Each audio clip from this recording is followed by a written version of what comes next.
guys, it's Joanna, and in today's video I'm going to be sharing with you the difference between a good cleanser and a bad cleanser that's going to be way too harsh for your skin.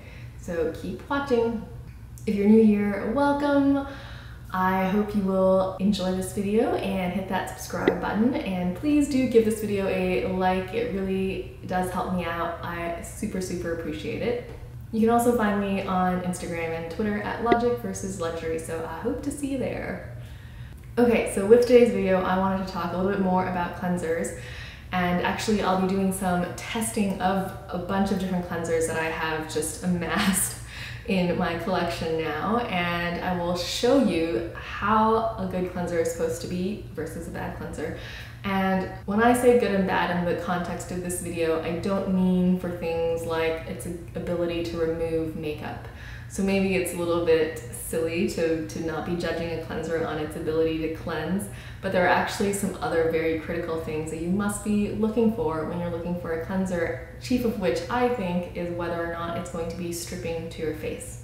As I've mentioned in previous videos, which I will link down below, the way that we take care of our skin has really evolved in the last few decades, and one of the things that we no longer recommend, and when I say we, I don't mean like the royal we, I mean the general like skincare and dermatological world, that's the we. So the one thing we no longer recommend is to have any kind of product that's going to be way too stripping of our skin. Our skin is actually naturally acidic, and when I say acidic, I mean take yourself back to high school chemistry. You may remember learning about a thing called the pH level, and this is a level that's given to all liquid solutions. And so it can range from 0, which is super acidic, like car battery acid acidic, to 14, which is super basic or alkaline. And right in the middle at 7 is actually water. Water is considered neutral. Now, as I mentioned, our skin is naturally more acidic. It actually ranges person to person, and it ranges from 4.5 to 6. So below that neutral 7 point, and definitely leaning more acidic. Now, this natural acid mantle is basically the oils, the natural sebum that's on our skin, and it does a great job of protecting our skin from bacteria. The slightly acidic environment is actually a great way to keep bacteria from propagating because they can't survive in that kind of environment. So your body is thinking about you. Hello, evolution. Now, soaps, traditional soaps are more basic. They're more alkaline. They, when applied to your skin, will actually strip it of that acid mantle. And even though you may think, oh, my skin feels so clean, you're actually creating a great environment for bacteria to now flourish, because they're like, woohoo, now we can survive on Joanna's skin. Let's go formazit.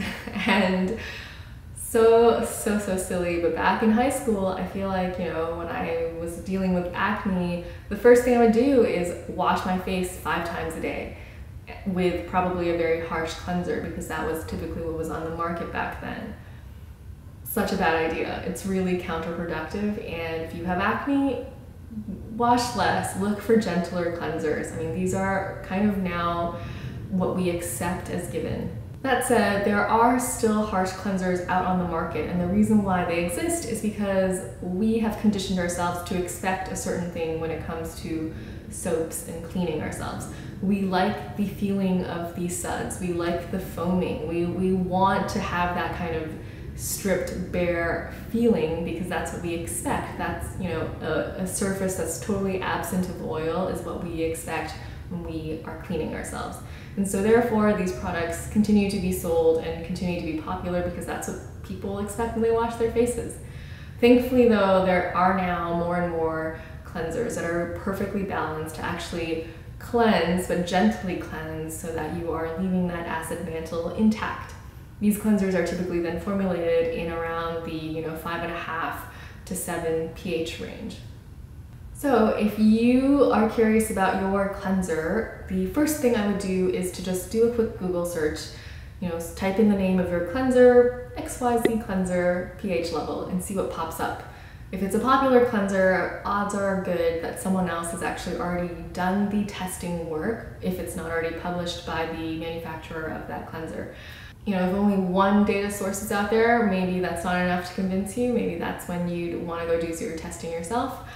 Or if in the odd chance that no one has ever done this test, then this is when you would want to go out and get yourself some pH testing strips. So I got these from Amazon. Yay, Amazon. What can I not find on Amazon? I don't know. But these are just some pH testing strips, and they test for pH levels of 1 to 14. This one doesn't go all the way down to 0.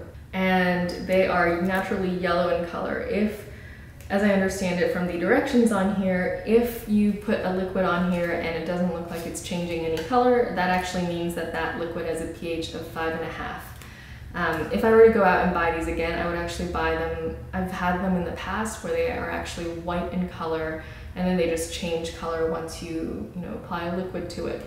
Unfortunately, I just didn't do that this time. I just kind of bought these because they were highly rated, and they work well. It's just that I think the white ones are actually a bit better and easier to use. So I'll link to these and some other ones that I found on Amazon down below if you are curious. They're really inexpensive. Like, this is 100 strips for like around $5 or something. So definitely not like some crazy investment if this is something that you're curious about. And the reason I actually ended up getting these is because I have a cleanser that I wanted to test. I had been enjoying using it, but it was very foamy, and I was just wondering what the heck is the pH level on this. I couldn't find any information about it online. It's a relatively new product, so that's probably why, and that's why I ended up getting this. And I figured I could, make this video to show you, among all the other products that I have that are considered cleansers, what they are rated at in terms of their pH. So let's go do that now. First up is the CeraVe Hydrating Cleanser, which is my favorite cleanser. Next is the Belif Cleansing Gel Oil. This is new to me. I haven't even opened it yet. Next is the Saturday Skin Rise and Shine Cleanser. This was the one I was really curious to test because it's new to me and I couldn't find any information. Next is the Simple Micellar Cleansing Water. And finally, just to mix things up a bit, the Ordinary Lactic Acid in 5%. Now for the results. So at the top left is the CeraVe. This one barely changed color, and according to these strips, if you don't change color, that means the pH is around 5.5, which is perfect. Below that is the Belif Cleansing Gel Oil, and this one looks like it's just going slightly more acidic, so maybe a pH of around 5 if I'm looking at the little color strip tester legend. Below that is the Saturday Skin Cleanser, and this was the one that I was worried about, and lo and behold, it is green, which is definitely more basic. So this one looks to be around a 9, so I definitely won't be using this one anymore. On to the top right, we have the Ordinary Lactic Acid. This one, I was surprised it didn't turn more orange. I wonder if it's because my bottle is a bit old, and so it just might be expired, to be honest. But it looks to be just a little bit darker than the natural yellow strip. And lastly, in the bottom right is the Simple Micellar Water, which is supposed to have a pH of 7 according to the website, and it looks to be about a 7. So there you go, that's it for these results. Okay guys, that's it for today's video. I hope you enjoyed that and maybe even learned something. If you liked it, please give it a thumbs up because I would really, really appreciate that. And I will see you guys soon. Bye.